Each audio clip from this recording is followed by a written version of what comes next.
I'm going to discuss about Mystic Messenger based on the casual and deep routes, not V route yet because I haven't played it because I'm broke app.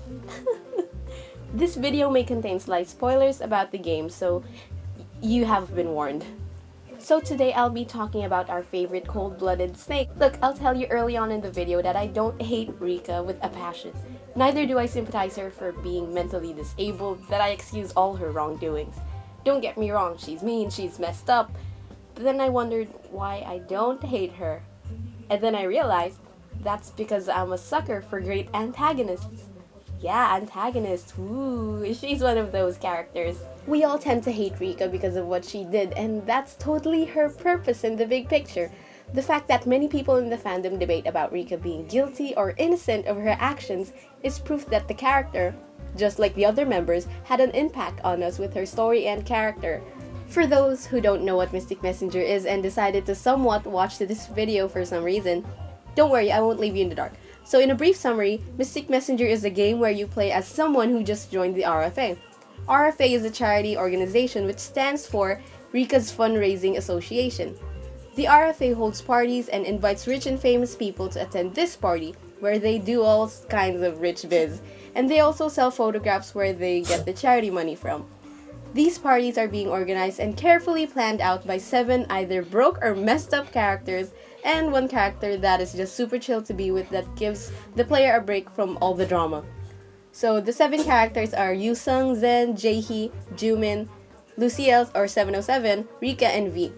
Rika and her boyfriend V founded the organization.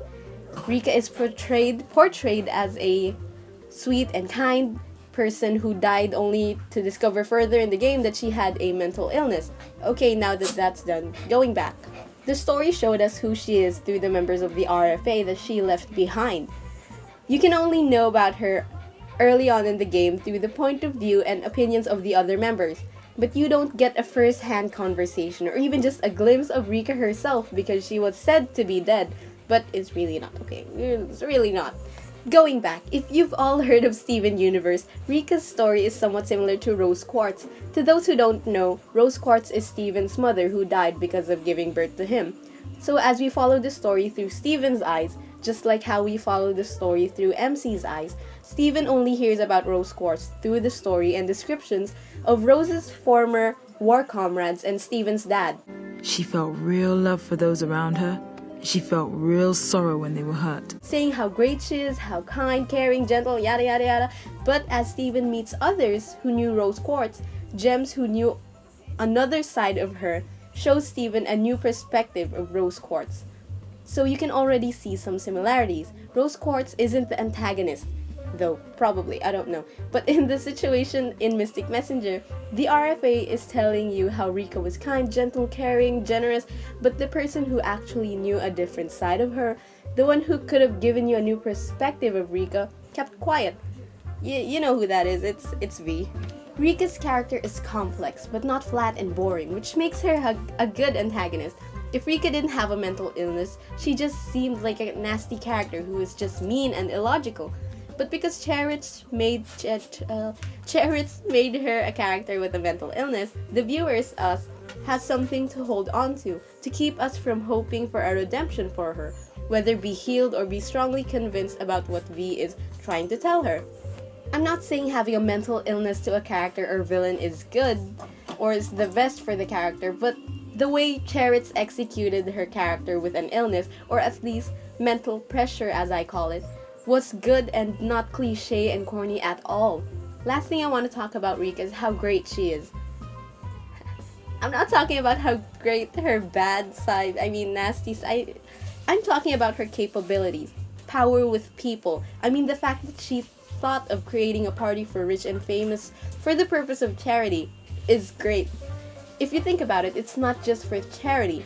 It's making connections with big names. Sure, she didn't have any hidden intent other than charity, but I'll dig down there in another video. Probably not because I'm lazy, But what she did was tactical and witty. Also, Rika was great at reading people and manipulating them.